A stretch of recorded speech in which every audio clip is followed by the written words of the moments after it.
네, 기적의 TV 상담받고 대학 가자 매주 금요일 공부의 비법 시간을 통해서 인사드리고 있습니다. 안녕하세요, 김두희입니다. 안녕하세요. 오늘도 수험생 여러분의 금요일밤을 확실하게 책임지겠습니다. 금요일의 남자 이남수입니다. 네, 최근 한 설문조사 기관에서요, 고3 수험생들을 대상으로 설문조사를 했습니다. 여름방학 학습 계획에 대한 조사를 했었는데 여름방학 기간부터 탐구 영역을 본격적으로 준비하겠다라고 답한 수험생들이 50% 이상을 차지했다고 하더라고요. 그만큼 이 탐구 영역은 여름방학 동안에 꽉 잡겠다, 반드시 다져놓겠다라고 이렇게 필수적으로 생각하고 있다는 뜻일 텐데요. 탐구 영역 준비도 저희 공부의 비법 시간과 함께 해주시기 바랍니다. 6월 한 달 동안 여름방학 대비 탐구 영역 완전 정복 특강 지금 진행하고 있는데요. 지난 3주 동안 진행이 됐고요. 오늘도 특별한 탐구 영역 완전 정복 시간 마련했습니다. 오늘은 선생님 어떤 과목 짚어볼까요? 네, 지난주 과학 탐구 영역 물리와 지구과학에 이어서 오늘은 많은 수험생들이 선택하고 있는 과목이죠. 바로 화학 과목을 중심으로 핵심 공부법과 전략 알려드리겠습니다. 네, 오늘도 최고의 전문가 선생님과 함께 하겠습니다. 저희 공부의 비법과도 아주 인연이 깊은 선생님이기도 합니다. 네, 지난 겨울방학 공부법부터 내신 3월 모의평가까지 저희 공부의 비법을 통해서 신개념 화학의 세계를 보여주고 계신 분이죠. 소개합니다. 공부의 비법 최고의 멘토 김철준 선생님 나오셨습니다. 안녕하세요. 네, 여러분 안녕하세요. 화학을 가르치는 김철준 선생입니다. 오늘은 제 특집입니다. 그래서 여러분들께 2013년 수능에서 어떻게 우리가 수능을 접근해야 되고, 그리고 여름방학에 어떤 식으로 과학 공부, 특히 화학 공부를 어떻게 해야 되는지를 하나하나 조목조목 따져서 4가지 결정적 비책을 알려드릴 겁니다. 여러분들 꼭 오늘 모든 준비를 하시면 올해 수능에서 대박 나실 겁니다. 네, 그래요. 화면을 통해서는 저는 만나 뵙고요. 직접 뵙는 건 오늘이 처음인데 정말 믿음이 갑니다. 기대를 해보겠고요. 본격적인 특강에 앞서서 2013 수능 탐구 영역의 경향을 좀 짚어봐야 될 것 같은데요. 6월 모의평가 이야기를 또 빼놓을 수가 없습니다. 김철준 선생님, 이 6월 모의평가를 중심으로 올해 수능 과학 탐구 영역, 특히 화학 과목이 어떻게 진행이 될지 좀 예상하고 계신가요? 네, 일단 6월 모의평가에서는요, 일단은 문제 수준이 작년보다 쉬웠어요. 그리고 올해 수능은 작년보다 쉬울 겁니다. 느낌의 학생들이 난 어려웠는데 이렇게 생각할 수도 있어요. 근데 그거는 어떤 문제냐에 다른데, 일단은 기본적으로 올해 문제는 정해진 틀이 나오고 작년과 같은 틀이 나옵니다. 그리고 화학원 같은 경우는 마지막에 4문제를 제외한 나머지 16문제는 아주 평이하게 됩니다. 그러니까 변별력을 따지는 4문제가 있습니다. 이 변별력을 따지는 4문제를 잡는 법을 오늘 소개하겠습니다. 네. 작년 수능보다 올해가 좀 더 쉬울 거란 말씀 들으니까요. 오늘 이 시간 더 많이 집중해서 들으셔가지고 네. 꼭 비책 가져가시기 바랍니다. 자, 이제 수능까지 130여일 남았는데요. 정말 선택과 집중이 중요한 시기인 것 같습니다. 자, 그런데 아직도 과학탐구 영역 어떤 과목을 선택해야 유리할지 아주 고민하는 학생들이 많은데요. 김철준 선생님, 탐구 영역 이렇게 선택하면 된다. 조언 한마디 해주시죠. 네, 여러분들 과학탐구 영역은 여러분들이 8개 과목에서 3과목 혹은 2과목 이렇게 선택을 하는데요. 실제로 여러분들이 본인이 할 수 있는 과목은 어떻게 보면 정해져 있습니다. 거기서 우리가 고른다라는 것 자체가 고름을 당하지 않을 수도 있는 거예요. 그냥 다 정해져 있을 수도 있는 겁니다. 네. 여러분들 그동안 했던 과목 있죠? 최소한 기존에 했던 과목이 2과목은 있을 겁니다. 이 2과목이 성적이 조금 안 나오더라도 오늘 제가 여러 가지 상위권, 중위권, 하위권의 대책들을 말씀드릴 텐데, 들어보면 본인이 왜 내가 하위권인지 왜 중위권인지 알게 될 거예요. 그러면 9월 달까지 여러분들이 그걸 진행해 가면서 여러분들이 거기에 확신을 쓰게 될 겁니다. 그렇지 않고 지금 또 흔들려서 과목을 바꾸고 이러면 나중에 여러분들이 더 많은 공부를 해야 됩니다. 여러분들이 해왔던 것을 무시하지 마시고요. 일단 지금은 6월이니까 6월 때는 해왔던 것들을 이어서 9월까지 가시는 게 일단 좋습니다. 네. 선택하는 것, 그리고 그거에 집중해서 하는 것 정말 중요한 일인데요. 여러분의 현명한 선택을 위해서 선생님들의 좋은 훌륭한 조언들도 잘 받아들였으면 좋겠습니다. 공부의 비법 특집 과학탐구 완전정보 공부법, 오늘 화학 과목을 중심적으로 공부법을 집중적으로 전해드리도록 하겠습니다. 생방송 중에 여러분의 궁금증도 해결해드리겠습니다. 전화 02-3789-9595에서 9597번까지 전화 상담해 주실 수 있고요. 그리고 기정의 TV 상담받고 대학가자 저희가 1주년을 기념해서 홈페이지를 새롭게 만들었습니다. 입시 상담 신청서도 더욱더 체계화됐기 때문에 수정이나 좀 더 새롭게 쉽게 하실 수 있으니까요. 많이 이용해 주시기 바랍니다. 기정의 TV 상담받고 대학가자 저희가 함께 보실 수 있는 방법도 안내해 드려야 되는데요. 지금 어떻게 보고 계시나요? 케이블 TV 혹은 지상파 DMB, IPTV 그리고 TBS 교통정보 애플리케이션 아프리카 TV를 통해서도 보실 수 있습니다. 아프리카 TV를 보다가 간혹 궁금한 점이 있으시다면 대화창에 질문을 남겨주셔도 저희가 확인하고 직접 질문에 답해드릴 수 있으니까요. 많이 이용해 주시기 바랍니다. 자, 그럼 기적의 TV 상담받고 대학 가자. 여름방학 동안 화학 과목의 완전 정복을 이루고 싶다면 지금부터 주목해 주시기 바랍니다. 김철준 선생님의 유쾌하고 통쾌한 화학 특강 시작하겠습니다.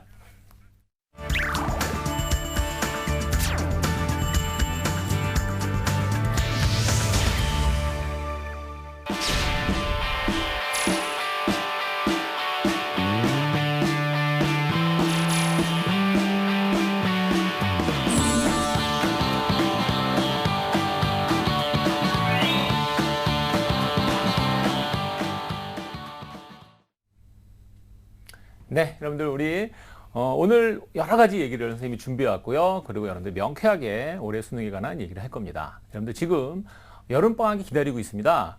우리가 여름방학에 왜 열심히 공부를 해야 할까요? 라는 질문을 먼저 던집니다. 항상 선생님은 뭘 하면 내가 이걸 왜 해야 되지? 이런 생각을 합니다. 그러니까 예를 들어서 이렇게 질문을 던지는데 여름방학에 공부하면 바로 여름방학의 공부가 대학의 당락을 결정할까요? 그럴까요? 들어본 바에 의하면 많은 분들이 그렇게 얘기를 하시더라고요. 여름방학 정말 중요하다. 정말 중요하죠. 예. 여름방학 정말 중요합니다. 여름방학에 여러분들이 공부 열심히 해야 되는 이유는 대학의 당락을 결정하기보다는 대학의 레벨을 결정합니다. 여러분들이 지금 이 방송을 보는 고3 학생들 혹은 고2나 고1 혹은 중학생들도 있을 수 있어요. 중학생 학부모님들도 계실 겁니다. 우리가 왜 미리미리 공부를 해야 되냐면요. 미리미리 공부하면 대학의 레벨이 달라지고요. 마지막에 공부하는 거에 의해서 대학의 당락이 결정합니다. 막판 집중력은 대학의 당락을 결정하는 거고요. 그리고 또 그동안에 여러 가지 쌓아온 이런 것들은 여러분들의 대학의 레벨을 결정할 수 있는 바로 그런 부분입니다. 자, 그럼 여러분들이 여름에 해야 될 일은 바로 올해 수능에서 여러분들의 레벨을 어느 정도 결정해주는 일을 한다고 생각하시면 되는 겁니다. 자, 그럼 좀 힘이 생기시죠? 그럼 이제 제일 처음에 요 강의를 보는 우리 학생들은 이과 학생들도 있고 문과 학생들도 있겠지만 선생님은 아마 이과에 치중해서 얘기를 할 겁니다. 왜냐하면 이과와 문과가 올해 입시에서는 전혀 다른 경향을 보이고 있습니다. 제가 뭐라 그랬냐면 전혀 다르다 그랬어요. 굉장히 신기한 게 뭐냐면 선생님이 학생들을 많은 학생들을 가르치고 있고 지금도 저 선생님은 고3과 재수생들만 가르칩니다. 근데 어떤 학생들이 학교에서 혹은 학원에서 상담을 하고 왔다고 해요. 그러면 선생님한테 뭐라 그러냐면 선생님 저 화학 잠깐 접어야 될 것 같아요. 학교에 상담했는데 언해수 위주로 공부하라고 합니다. 이렇게 저한테 얘기를 해요. 저는 깜짝 놀랍니다. 언해수라는 말을 우리가 공부를 11년 동안 들어와요. 초등학교도 계속 들어왔는데 사실 올해 수능에 반영하는 비율은 그렇지가 않습니다. 네, 그럼 역시 또 우리 또 진행자님께서 여쭤보겠습니다. 우리 이남승 선생님께서는 뭐 잘 아실 테지만 우리 이과한테 가장 중요한 과목이 뭘까요? 수리가 가장 중요하죠. 그다음 이과에서 과학탐구 아닐까요? 역시 훌륭한 선생님이라서 다 알고 계시네요. 문과 선생님이시지만 다 알고 계시는데요. 이과 학생들한테는 가장 중요한 과목은 수리입니다. 그건 당연하죠, 그죠? 근데 수리와 과학의 비중이 거의 비슷해요. 그러니까 이과 학생들한테는 언어 외국어보다는 수리과학이 훨씬 중요합니다. 그런데 특히 고3과 재수생의 차이를 보이는 게 고3 학생들은 아직도 과학 탐구에 대해서 자기가 어떻게 해야 되는지 모르고 있어요. 오늘 정확하게 다시 말씀드리겠습니다. 먼저 첫 번째 얘기로는 최근 3년간에 어떤 식으로 여러분들이 반응왔는지 2013년 입시의 첫 번째 특징을 잡는데 이과생이 엄청 많이 늘어났습니다. 자, 그래서 먼저 자료를 잠깐 보시는데요. 2011년도에서 13년까지 과탐 선택자에 대한 자료를 잠깐 보시겠습니다. 선생님이 앞서 TBS에서도 한번 얘기를 했었는데요. 2011년도에 과탐 선택자가 22만 7,264명이었습니다. 2012년도 작년 수능에서 과탐 선택자가 23만 7,589명으로 만여 명이 늘었습니다. 많이 늘은 건가요? 많이 안 늘은 건가요? 자, 많이 늘은 겁니다. 그렇죠. 왜냐하면 네. 만 명이라는 수치는 문과 학생들 중에서 못하는 학생들이 이과로 넘어왔다기보다는 먼저 이과가 유리하다는 걸 먼저 생각하고 온 빠른 학생들이에요. 뭔가를 빠르게 결정하는 학생들은 많이 떨어지는 학생은 아닙니다. 그렇기 때문에 그 만 명은 상당히 큰 의미가 있고요. 올해 입시에서 많이 증가할 거로 예상을 했습니다. 네, 그 자료는 지금 보신 자료는 바로 올해 입시에서 얼마나 많이 늘어날까를 제가 전에 제시했던 자료 중에 하나입니다. 네. 근데 그거를 정확하게 알지 못했어요, 사실은. 얼마나 늘어날지 이게 정확하게 나오지 않았었습니다. 근데 우리가 지금 6월달 모의고사를 봤죠. 네. 네. 이 6월달 모의고사는 올해 수능의 경향을 정확하게 보여주는 하나의 자료가 되는 겁니다. 자, 올해 6월달 모의고사에 어느 정도 학생들이 늘어났는지를 다시 또 한번 자료를 통해서 말씀을 드리겠습니다. 자, 이 자료를 또 보시면 2012년도 작년에 6월 응시자가 18만 6,230명으로 전체 69만 9,859명 중에 18만 6천 명이 응시를 했습니다. 자, 그 69만의 수치는 수능 수치고요. 지금 저 빨간색에 있는 수치는 6월달 수치이기 때문에 지금 이과생이 상당히 적어 보이는 이런 수치를 보이고 있습니다. 왜냐하면 수능 가면 더 많은 학생이 응시를 합니다. 밑에 보시면 올해 6월달의 응시자를 보면 21만 1,329명으로 작년 대비 2만 5천 명 정도가 늘었습니다. 아, 전체 엄청난 숫자죠. 응시자는 줄었는데 네, 전체 숫자가 줄었어요. 2만 5천 명 정도가 네. 줄었습니다. 자, 여기서 엄청난 걸 우리가 볼 수 있는데 일단 올해는 이과생이 2만 5천 명 정도가 늘어날 수 있다는 거죠. 2만 5천 명의 숫자는 어느 정도의 숫자냐면 우리가 보통 얘기하는 스카이라고 얘기하는 서울연고대 정원 합치면 10,000명, 12,000명 그 정도입니다. 물론 이과생은 그거 적겠죠. 그 수치를 다 채울 정도니까 엄청난 많은 숫자입니다. 늘어나고 있고요. 그리고 여러분들이 좀 전에 자료에서 봤었는데 수능에 가면 학생들이 훨씬 많이 늘어나거든요. 6월달 평가원의 자료에는 반수생과 그리고 많은 재수생들 중에 시험을 안 본 학생이 상당히 많습니다. 네. 그렇다면 수능에는 좀 더 경쟁이 심해지겠다는 걸 정확히 예측할 수 있죠. 예.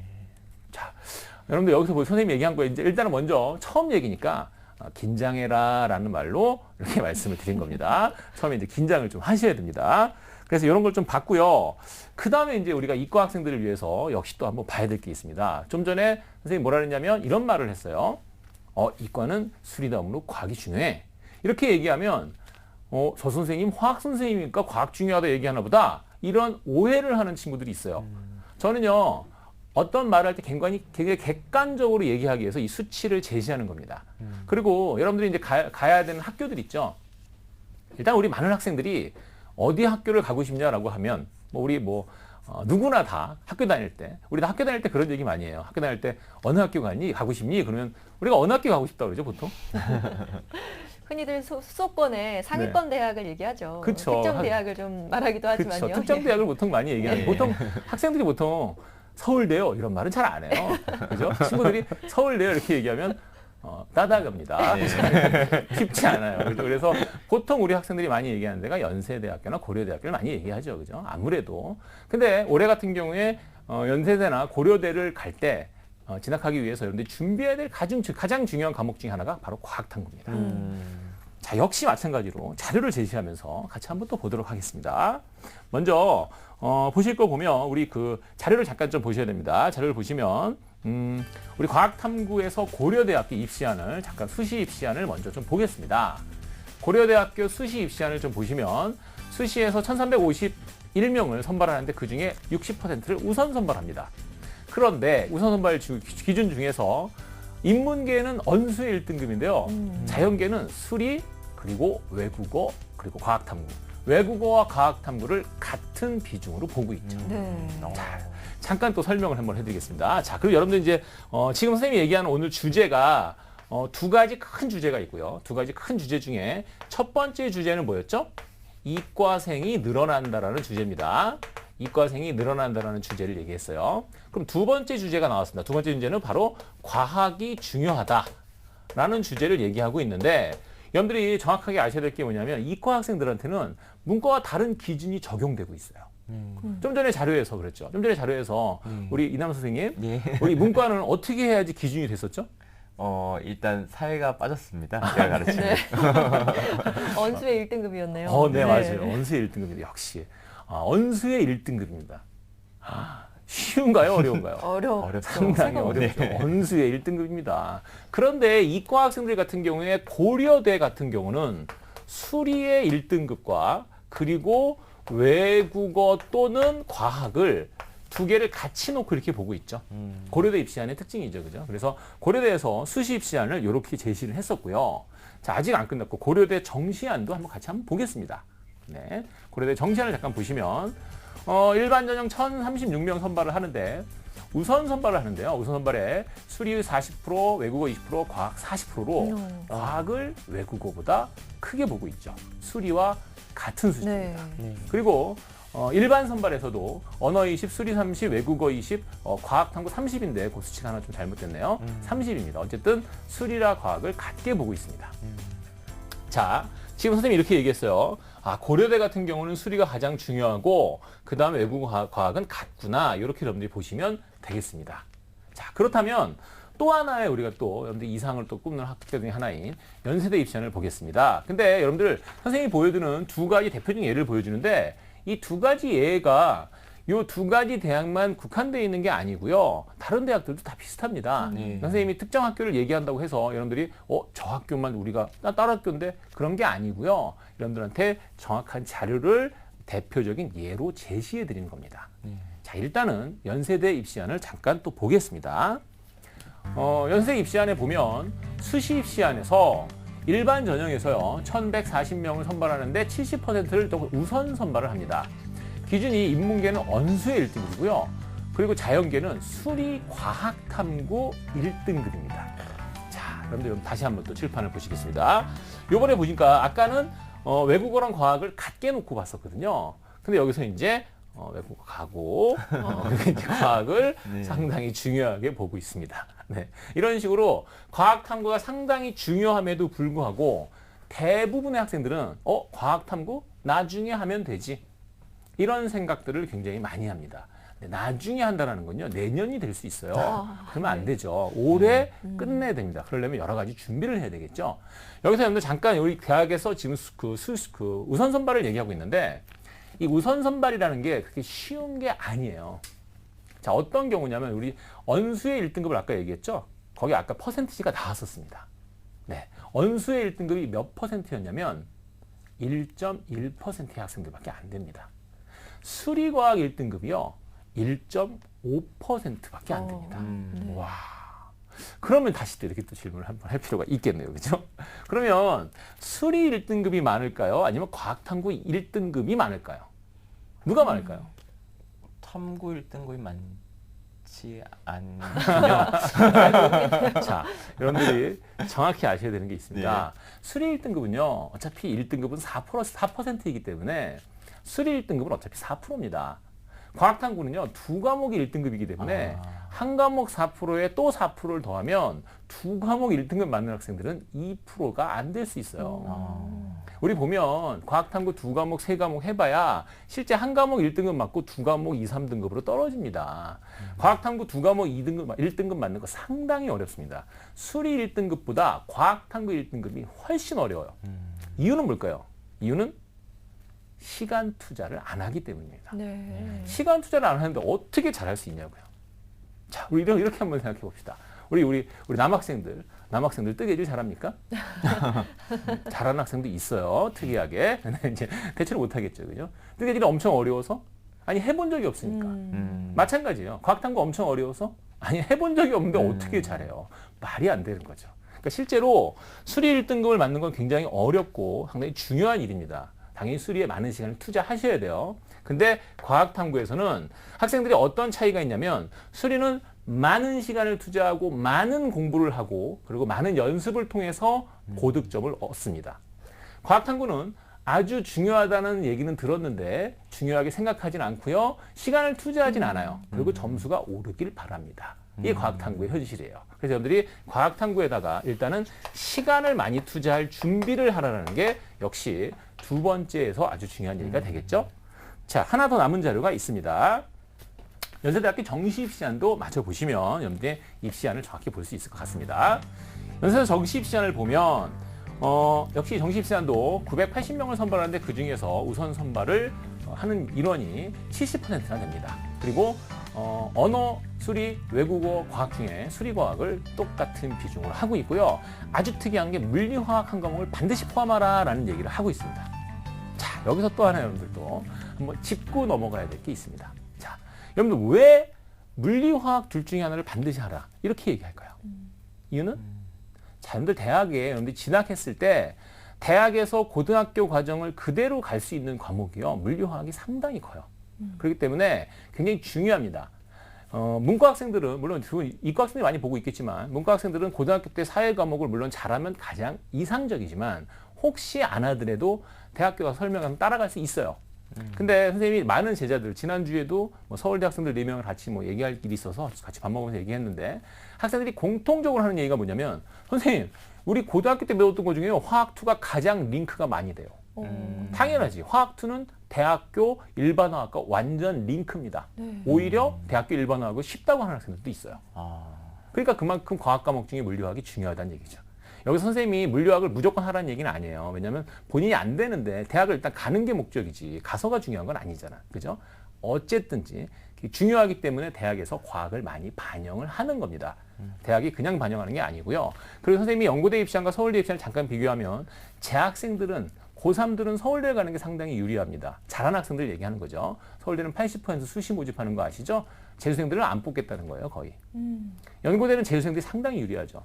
수능만으로 70% 우선 선발한다는 것은 수능 상위권 학생들만 딱 뽑는데 그 학생들이 상당히 많은 학생들이 재수생이에요, 사실은. 그래서 그걸 여러분들이 정확히 짚어서 본인의 목표를 설정을 하시는 게 상당히 중요합니다.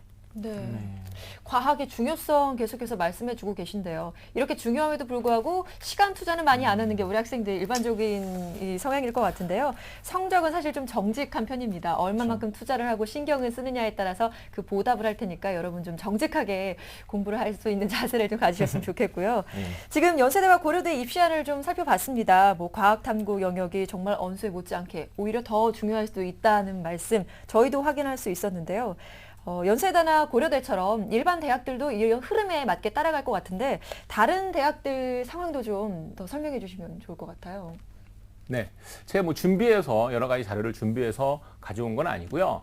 여러분들이 보통 우리가 많이 준비하는 것 중에 하나가 일단은 말씀드린 것처럼 수리랑 그리고 과학이 다른 학교들도 많이 반영하는 비율이 높다라는 거. 그리고 논술이라는 과목이 있잖아요. 또 논술이라는 우리 전형이 있잖아요. 그죠? 네. 논술 전형에서도 역시 물리화학이나 이쪽이 상당히 여러분들 논술의 비중을 많이 차지하기 때문에 여러 가지를 포석을 해두고 공부를 하시는 게 일단은 가장 중요하다고 생각합니다. 네. 언수회가 기본 과목이라고 생각을 하셨다면 이 탐구 영역은 전략 과목으로 나를 좀 더 좀 업그레이드 시킬 수 있는 그런 과목이다라고 생각을 하시면 되지 않을까 싶어요. 미리미리 좀 대비를 하셨으면 좋겠습니다. 네, 선생님 말씀대로 대학 레벨을 바꿀 수 있는 이 여름방학 동안 잘 활용해서 공부하셔야 될 것 같은데요. 김철민 선생님이 이번 여름방학을 200% 활용할 수 있는 방안이 있다면 좋은 한마디 해주시죠. 네.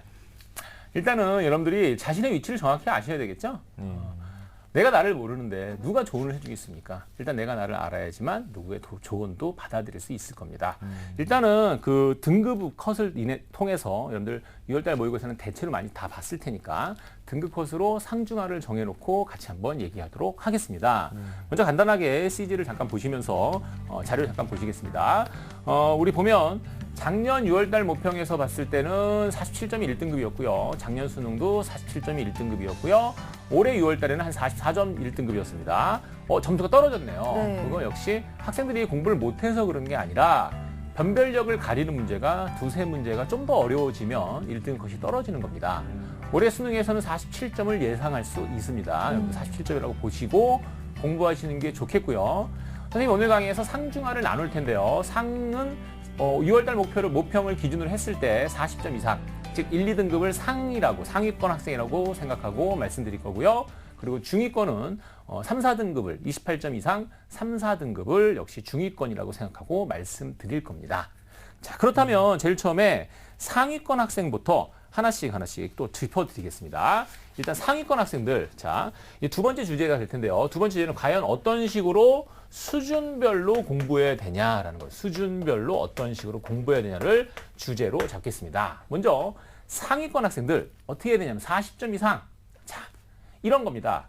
1등급도 싫다.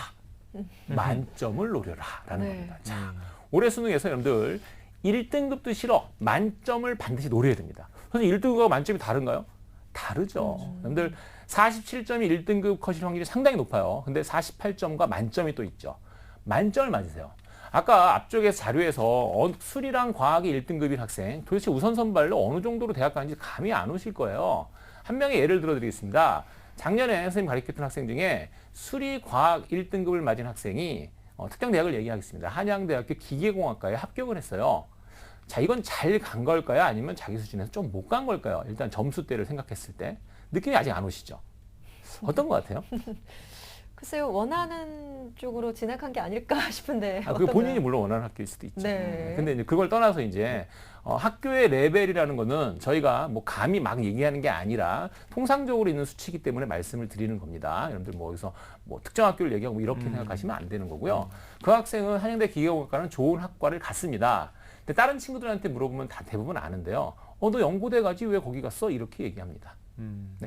충분히 가능한 점수입니다. 실제로 한양대 기계학과에 4년 장학생으로 들어갔습니다. 네. 제가 학생들한테 항상 얘기하는데 장학금은 받고 가지 말아라 이렇게 얘기합니다. 그럴 바엔 더 좋은 학교 가라 이렇게 얘기합니다. 항상. 물론 뭐 집안이 어려워서 어쩔 수 없이 받아야 되는 상황이면 꼭 받으시면 되고요. 그렇지 않으면 본인이 레벨을 높이는데 그 점수를 쓰시는 게 훨씬 현명할 수 있어요. 네, 그래서 이제 그런 얘기고요. 자, 이 수치는 뭐냐면 실제 이런 케이스가 있다라는 겁니다. 그만큼 수리과학 1등급이 쉽지는 않다라는 얘기죠. 자, 먼저 상위권 만점을 노리라는 건데 만점을 노리고요. 그리고 꼼꼼해져라. 꼼꼼해져라. 완벽해져라. 자, 이 상위권 학생들에서 얘기하는데 지금 제일 어려운 게 뭐냐면 꼼꼼한 겁니다. 꼼꼼한. 상위권 학생들은 정말 어려운 게 바로 그거예요. 우리 학생들 다 똑같이 뭐라고 하냐면 선생님 저요. 선생님한테 배운 거 다 나왔는데 3개 틀렸어요. 다 나왔는데 3개 틀렸어요. 그럼 나는 왜 가르치는 거야? 그죠? 나는 다 가르쳐도 3개 틀립니다. 의미가 없죠. 그러니까 여러분들이 뭘 해야 되냐면 한 문제 한 문제도 틀리지 않도록 연습을 하는 겁니다. 그래서 예를 들어서 쉬운 문제 있죠? 과연 쉬운 문제는 다 맞추냐 이거죠. 그러니까 모의고사 중에 쉬운 문제, 어려운 문제가 있어요. 과거 쉬운 문제들, 2005년도, 6년도 이때 문제들은 다 쉬워요.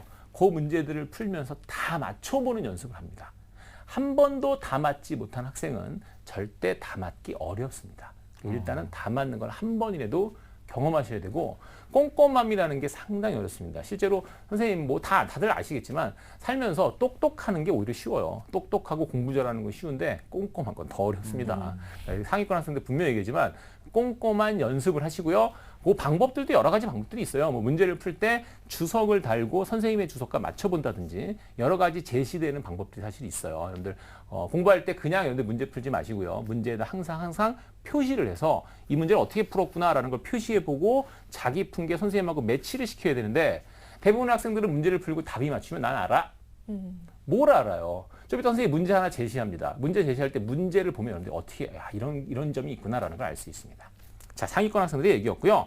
그 다음에 이제 중위권 학생들에 관한 얘기를 하겠습니다. 자, 선생님이 중위권 학생에게 중위권은 몇 점을 중위권에는 3, 4등급을 중위권이라고 얘기했습니다. 됐죠? 중위권 학생들, 자, 나는 중위권인데 뭘 해야 되지? 이렇게 얘기하는데 중위권 학생들은 상위권과의 실력 차이가 크지 않습니다. 그렇다면 뭘 하냐? 패턴을 읽어라 라는 겁니다. 패턴을 읽어라. 문제 패턴이 있습니다. 문제 패턴을 어떻게 읽어주냐면 기출을 가지고 패턴을 읽어요. 그러니까 여러분들이 기출 문제를 푸는 이유가 있어요. 평가원은 거의 비슷한 문제들을 냅니다. 평가원의 문제들이 완전 새로운 문제들은 거의 없어요. 그러니까 패턴을 읽어주는 게 그렇게 어렵진 않지만 또 그렇게 이렇게 쉽지 않기 때문에 많은 연습을 필요로 합니다. 그래서 보통 어떤 학생들이 있냐면 8점 맞는 학생이 2, 3개월 안에 48점을 맞는 경우도 있어요. 네, 그런 학생들은 와. 상당히 불안해요. 네. 떨어질 수도 있거든요. 이게 과학탐구는 많이 어렵지 않기 때문에 많은 노력을 안 하고도 올라갈 수 있는데 금방 올라갔으면 금방 내려갑니다. 모든 세상은 빨리 얻으면 빨리 잃을 수도 있어요. 그래서 계속적인 연습을 해야 됩니다. 그래서 점수 나왔다고 좋아하지 마시고 계속 연습을 해서 끝까지 나와야 돼요. 학생들하고 얘기해보다 학생들이 답을 줍니다. 어떤 학생이 지난주에 나한테 그러더라고. 선생님, 저는 성공한 이유가요. 기복이 없었어요. 감동받았어요. 감동받았어요. 와, 본인이 그걸 아는구나. 그러니까 학생들은 자기들도 알아요. 근데 기복 있는 학생들은 수능 가서 어떻게 될지 아무도 몰라요. 근데 중위권 학생들은 일단은 그 패턴을 읽어서 기본권을 알아야 돼요. 기본권을 알면 기본만 알아도 42점까지는 갈 수 있습니다. 50점 중에 42점까지는 그냥 기본기만 알아도 갈 수 있는 점수예요. 그래서 42점이 기준 컷입니다. 이 42점은 수능에서는 2등급 컷이 되고요. 그리고 보통 6월달 모의고사는 1등급에 가까운 컷이 돼요. 2등급이지만 그만큼 42점 컷이 상당히 중요한 컷이 되는 겁니다. 중위권 학생들이 선생님한테 얘기할 때 이렇게 패턴 읽으라고 한 다음에 뭘 꼭 강조하냐면 실수와 실력을 평가하라는 얘기입니다. 실수와 실력을 평가해라. 자, 여러분들 실수와 실력을 냉철히 판단해야 되는데 대부분 학생들은 저는 실수했어요. 뭐가 실수야? 그럼 맨날 실수인데. 그건 아니잖아요. 그죠? 여러분들이 실수와 실력을 냉철히 판단하지 않으면 또 실수를 하게 되는 겁니다. 그래서 실수와 실력을 냉철히 판단해보고 집중 공략 단계가 되라. 쉬운 파트는 완벽하니? 이렇게 항상 질문을 합니다. 그러니까 집중 공략 단계가 뭐냐면 화학 같은 경우는 어려운 파트가 정해져 있어요. 어려운 파트가 수용액, 기체, 그리고 금속 딱 정해져 있습니다. 이 세 파트에서 시험 문제가 어떻게 나오냐면 5문제가 나와요. 수용액 파트에서는 2문제가 나옵니다. 기체 성질 2문제가 나와요. 금속 반응성 1문제가 나옵니다. 근데 이 5문제 외에 나머지 15문제는 다 쉬워요. 수액 반응은 2문제가 나오는데 둘 중에 하나는 어렵고 하나는 쉬워요. 하나는 접을 수 있죠. 그럼 4개가 어려운 내용이 있겠죠. 이 4개 중에 수액 반응 하나는 굉장히 어렵습니다. 기체 성질 2문제가 나온다 그랬죠. 기체 성질 2문제 다 어렵습니다. 한 문제는 자료 해석 문제가 나오고요. 한 문제는 상황 파악 문제가 나옵니다. 학생들에 따라서는 자료 해석을 못한 학생과 상황 파악을 못한 학생이 있어요. 그래서 이 2문제가 1등급의 관건이 되는 겁니다. 세 번째가 금속의 반응성, 물론 5번째 손가락이죠. 5번째 단원상 3번째입니다. 금속의 반응성 문제는 어렵긴 하지만 연습을 통해서 맞출 수 있습니다. 자, 지금 3개 남았죠. 이 3문제가 1등급을 결정한다고 보시면 돼요. 그런데 우리가 문제가 어렵다고 다 틀리는 거 아닌 거 아시죠? 찍어서 맞출 수도 있잖아. 그죠? 근데 실제로 학생들이 다 못 맞는 이유는 뭐지? 쉬운 걸 틀리기 때문이지. 그러니까 항상 강조하는 게 뭐냐면 쉬운 걸 맞춰라라는 겁니다. 어떤 일을 잘하는 사람을 보면 쉬운 일을 잘하는 사람이 정말 잘하는 사람이에요. 우리가 진짜 어려운 일 하잖아. 진짜 어려운 일 하는 것보다 쉬운 일 하나하나 잘하는 사람, 여유 있게 하는 사람을 보면 그 사람을 잘한다고 하지. 어려운 일 그거 한다고 해서 그 사람 뭐든지 잘한다 이렇게 하지 않아요. 쉬운 일을 하나씩 잘하고 어려운 일 한두 가지를 하면 되는 겁니다. 일단은 17개를 맞추세요. 3개 찍어도 됩니다. 근데 전에도 작년 수능에서도 그런 얘기 했었는데 어려운 수능 있죠? 어려운 문제 있죠? 아주 어려운 문제, 아주 어려운 지문 있죠? 대체로 오라요. 대체로 오라요. 문제 보면 대체로 오라요. 본인이 잘 모르면 마지막 딱 이건 진짜 모르겠어. 그럼 동그라미 치면 돼요. 알았죠? 거의 그렇습니다. 네, 선생님 18년 동안 내린 결론입니다. 그거에 이익을 본 학생이 굉장히 많아요. 중요한 건 쉬운 걸 틀리는 학생들은 선생님이 어떻게 해줄 수가 없는 겁니다. 자, 문제를 몇 개를 제시하면서 같이 한번 또 보도록 하겠습니다. 먼저 첫 번째 문제를 잠깐 보겠습니다. 자, 2011학년도 9월 모의평가의 4번 문제였는데 어려운 문제 아니고요. 지금 저 A결합이 공유결합이고 B결합이 수소결합이라고 하는 그런 문제입니다. 네, 아주 쉬운 문제입니다. 이 문제를 보고요. 이 문제의 보기를 잠깐 보시겠습니다. 문제의 보기를 잠깐 보면 물을 전기물에 하면 결합 A가 끊어진다. 극성을 띠는 건 결합 A 때문이다. 물에서 얼음으로 상태 변화할 때는 한 분자당 결합 B의 평균 개수가 감소한다. 얼음으로 상태 변화할 때 부피가 증가하는 것은 A, B 모두 길어지기 때문이다. 이렇게 해서 4개의 지문을 넣습니다. 자, 잠깐 또 보실까요, 여러분들?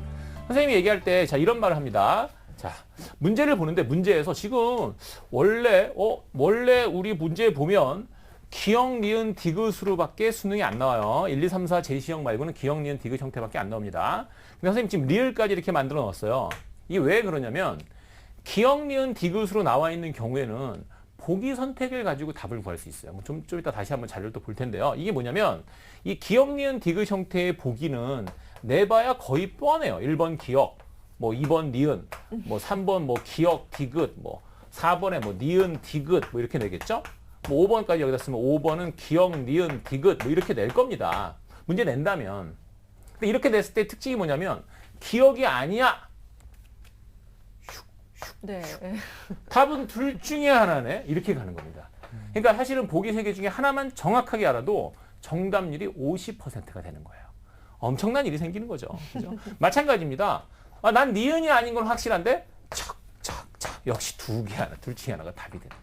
이런 식의 현재 수능입니다. 그러니까 수능은 여러분들의 화학자를 만드는 건 당연히 아니고요. 수학자를 만드는 것도 아니고요. 여러분들 수능은 그냥 여러분들의 대학을 다닐 수 있냐를 평가하는 거기 때문에 사실 많은 스킬을 가지고도 점수를 맞을 수 있어요. 근데 그거는 문제 풀 때 이렇게 하라는 거지 공부를 이런 식으로 하면 나중에 큰일이 납니다. 공부는 이렇게 하면 안 돼요. 공부는 이렇게 해서 본인이 답을 맞추면 도대체 뭐 어떡하겠다는 얘기야. 이거 절대 보지 마시고요. 만약에 니은 아니다, 니은 아닌 거 하고 기역, 디귿 이렇게 딱 하고 답을 딱 보셨을 때 여기에 기역, 디귿이 있어야 돼. 없으면 그냥 지워서 찍을 걸. 이러니까 문제가 되는 겁니다. 공부할 때는 이걸 먼저 해서 요 보기 하나하나를 정확히 알아야 됩니다. 리을까지 만들어서 공부하면 아주 좋은 일이 뭐냐면 이렇게 했을 때는 경우의 수가 굉장히 많아지기 때문에 이런 식으로 리을까지 같이 놓고 보는 겁니다.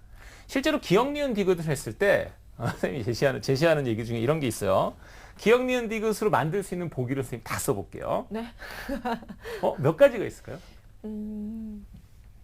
6가지, 아니겠군요. 몇 한 가지가 아니니까요. 몇 가지가 있을까요? 기역, 니은, 디귿으로 만들 수 있는 보기는?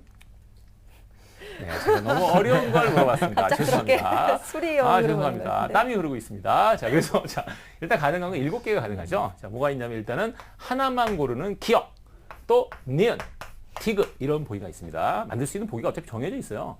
2개를 고를 수 있는 기역, 니은, 기역, 디귿, 그리고 니은, 디귿 이런 게 가능하겠죠. 3개를 만들 수 있는 기역, 니은, 디귿 이렇게 보기를 만들 수 있는 것 자체가 7개로 국한됩니다. 그래서 여기서 이제 조합을 해서 5개의 보기를 만들겠죠. 그리고 아까처럼 이제 보기는 다 정해지게 나와요. 다 똑같습니다, 보기들이. 실제로 우리 수능 문제 보기들은 다 똑같아요. 그런데 실제 우리 학생들의 가장 큰 문제가 뭐냐면 학생들이 싫어하는 보기가 있어요. 뭐가 있을까요? 답 없음. 답 없으면 요즘 보기 없어요? 네, 어디 없어? 옛날 분이시다. 뭐가 있을까요, 또? 글쎄요. 자, 학생들이 싫어하는 이 중에 학생들이 싫어하는 보기가 있습니다. 학생들이 싫어하는 보기가 뭐냐면 하나만 고르는 거 싫어요. 답이 하나만 고르는 거 굉장히 싫어하고요. 그리고 모두 골라도 상당히 싫어합니다. 그러니까 학생들이 싫어하는 보기가 하나 골라 싫어하고 모두 골라 싫어해요. 이렇게. 그럼 7개 중에 몇 개 싫어하죠? 4개 싫어하죠? 벌써 틀릴 준비가 돼 있는 겁니다. 벌써 학생들은 보기 자체를 자꾸 이런 보기를 고르려고 해요. 거기서부터 문제가 되는 거죠. 좀 전에 문제에서는 어땠냐면 좀 전에 문제에서는 사실 기역 보기가 맞는 얘기고요. 니은 보기가 틀린 얘기입니다. 근데 그 이유가 뭐냐면 니은 보기 같은 경우에 극성을 띠는 것은 A 결합 때문이다라고 했는데 실제로 극성을 띠는 것은 A, B 다 무관합니다. A, B 다 무관하기 때문에 니은이 틀려요. 근데 제가 이 보기 만든 보기인데요. 이런 보기를 딱 만들어 놓잖아요. 그럼 학생들이 어떤 식으로 하냐면 이거를 무조건 찾아내려고 하는 이 생각. 자료에 있는 거랑 관계없는 보기가 나올 수도 있거든요. 그러니까 이거는 지금 자료에서 옳은 걸 찾는 거기 때문에 둘 다 옳지 않을 수도 있잖아요. 꼭 A 아니면 B라는 다름 없는 겁니다. 그러니까 이런 것들이 여러분들이 조심해서 문제를 보는 우리가 학생들을 제가 많이 낚는다고 하는데 학생들을 낚이게 하는 방법 중에 하나의 방법으로 쓰는 겁니다. 자, 2번째 그림도 한번 또 볼까요? 우리 여러분들 2번째 문제를 제가 제시를 해놓고 그 문제에 관한 얘기를 좀 다시 또 해드리겠습니다. 2번째 그림을 잠깐 보여드리겠습니다. 2번째 그림은 얼음이 녹아서 물이 되고 다시 또 물이 또 온도가 올라가서 50도씨에 물이 되는 뭐 이런 겁니다. 네, 그래서 보기도 한번 보여드릴게요. 부피 변화는 A가 B보다 크다 이렇게 얘기했고요. 그 다음에 가열 시간은 A보다 B가 오래 걸린다 이렇게 얘기했고요. 수소 그랩수는 A, B 모두 감소한다 이렇게 했고요. 만약 증발을 한다면 B 시간이 짧아진다 뭐 이렇게 얘기했습니다. 자, 다시 칠판을 다시 보겠습니다.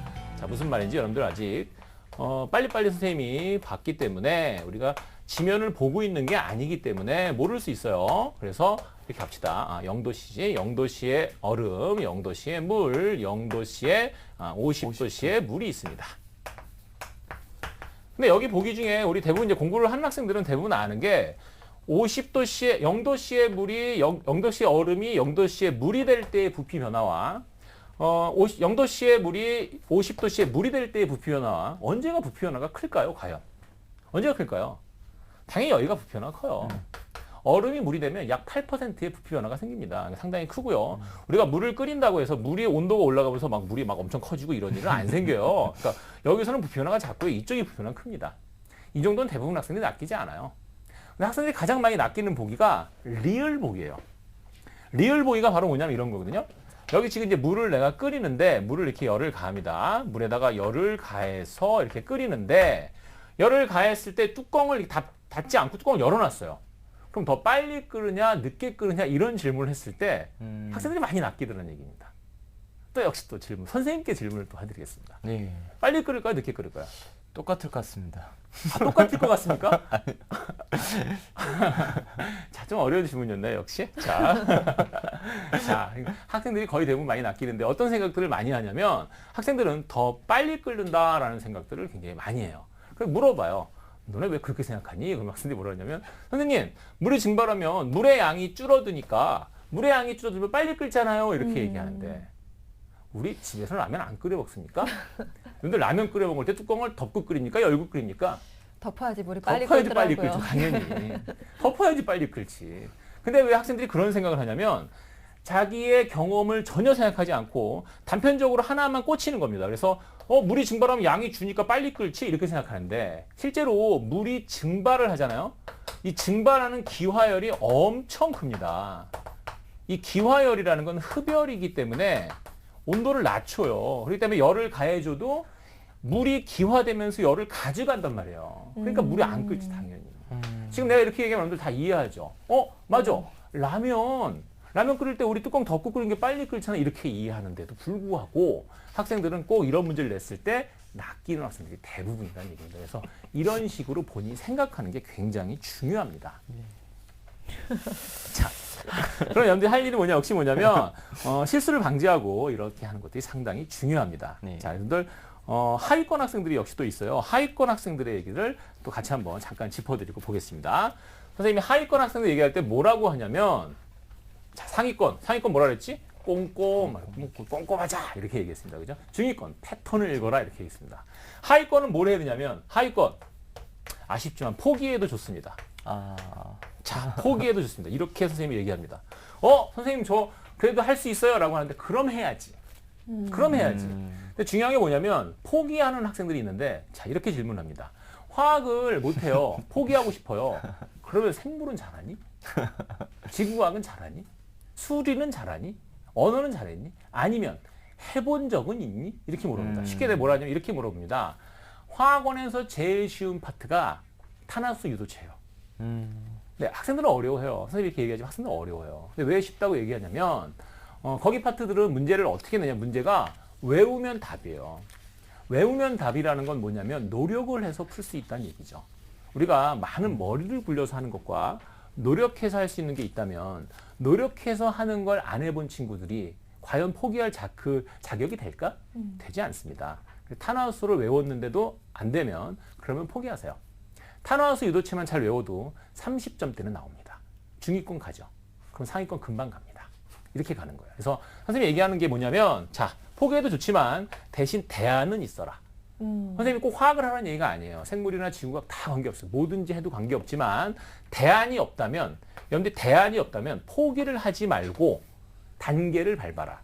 제일 처음에 뭐부터 하냐면 화학원을 예를 들겠습니다. 화학원은 전체 단원을 4개로 나눌게요. 원래 5개인데 4개로 나눠도 될 것 같습니다.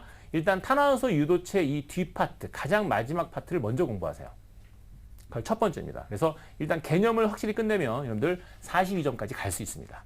그리고 나서 세 파트가 물, 공기, 금속인데 이 중에서 9개의 중단원이 있어요.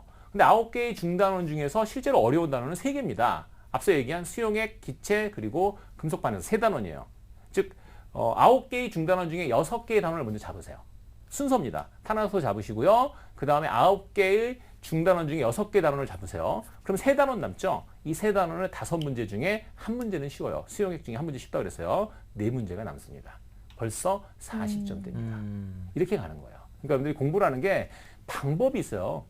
공부에는 왕도가 없다라는 이런 얘기를 하는데 있어요. 확실히 있습니다. 네, 그래서 그 왕도를 제시드리라고 나왔고요. 그 왕도가 바로 이런 겁니다. 그래서 공부할 때 여러분들 이런 걸 확실하게 중요하게 보셔야 됩니다. 네, 상위권부터 그리고 중위권, 하위권까지 꼼꼼하게 수준별로 맞춤 전략까지 지금 말씀해 주셨습니다. 포기하려고 마음을 먹으셨다면 자신이 정말 포기할 자격이 있는 건지, 지금 어느 정도까지 본인이 해왔고 정말 안 되겠다 싶으신 건지 좀 냉철하게 판단을 하셔야 될 것 같고요. 그보다는 기본 개념만 쌓아도 40점까지는 받을 수 있다는 이 희소식이 여러분의 좀 희망이 됐으면 좋겠습니다. 문제 낚이지 않는 방법까지 꼼꼼히 짚어주셨는데요. 여러분께서도 이렇게 선생님께서 짚어주신 포인트를 잘 챙겨가면서 문제에 접근하면은 만점까지도 욕심을 내셔도 될 것 같습니다. 네. 자, 그리고 이제 끝으로요. 이제 EBS 관련해서 EBS 연계가 많이 된다고 하는데요. 이제 김철준 선생님께서 EBS 관련해서 어떻게 자료가 연계되는지 조언도 부탁드리겠습니다. 네, EBS 이렇게 됩니다. EBS 굉장히 중요해요. 그리고 김철준 선생님은 EBS 강사입니다. EBS의 수능 특강과 수능 완성을 진행하는 강사입니다. 네. EBS의 수능 특강과 수능 완성을 진행하는 강사는 우리나라에 2분밖에 안 계십니다. 그 중에 한 분이고요. 가장 오랫동안 진행했던 강사입니다. 네. EBS 수능 특강 수능 완성에서 뭐가 나오는지요? 충분히 알 수 있습니다. 중요한 거는 여러분들이 EBS 문제를 푼다고 해서 그게 나왔을 때 알지 못해요. 여러분들 한번 생각해 보세요. 여러분들이 모의고사 문제 봤을 때 딱 문제를 보면 대부분 그 평가원 기준이 다 정해지는데 그거 보고 이거 봤던 거야? 그 정도 아는 것도 어려워요. 봤던 건데 틀려요. 봤던 거다라는 것밖에 기억을 못하는 거지. 근데 EBS 문제는 한 번 풀고 마는데 어떻게 그걸 기억해? 말도 안 됩니다.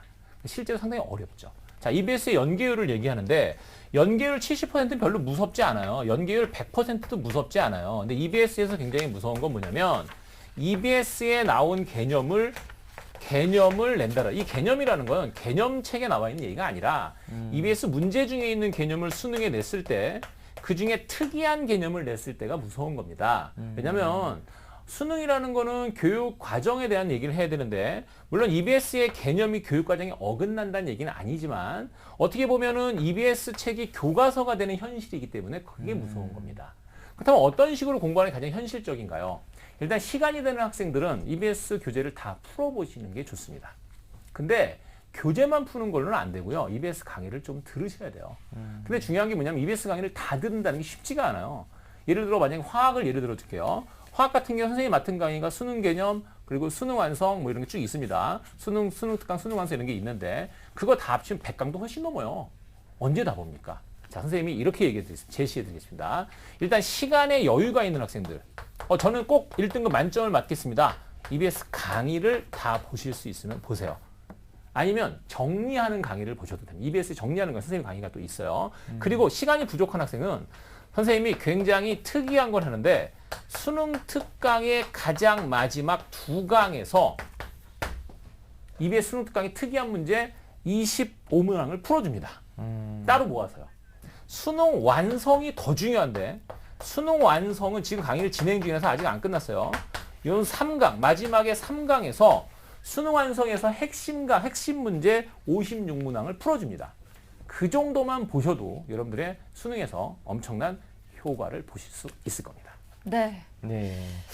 그럼 김철준 선생님께서 꼼꼼하게 짚어주신 화학공부법 다시 대입해보겠습니다.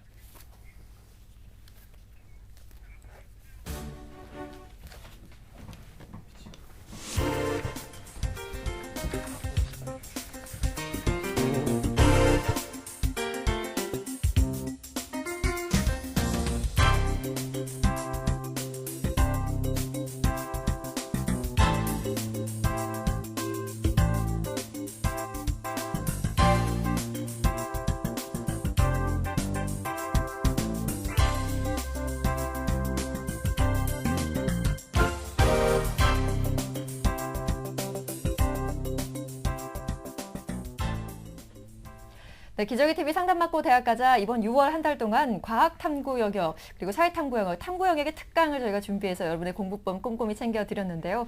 오늘은 화학탐구를 완전 정복해봤습니다. 그리고 7월 다음 달이죠. 다음 달 한 달간 여름방학 특집을 또 준비했는데요. 7월 16일부터 31일까지 입학사정관 특집이 준비되어 있으니까요. 1:1 맞춤 상담 준비되어 있으니까 많이 신청해 주시기 바랍니다. 자, 저희랑 4주 동안 함께하면서 우리 수험생들 많은 도움이 되셨을 것 같다는 생각이 들고요. 여름방학 대비 완벽하게 하셨으면 좋겠습니다. 오늘도 이나수 선생님과 함께 그리고 김철수 선생님과 함께 좋은 강의 들어봤는데요. 우리 수험생들에게 응원의 한마디 해주시고요. 지금 여러분에게 응원의 한마디 저희가 또 남겨드리고요. 다음 주 다시 찾아뵙도록 하겠습니다. 고맙습니다.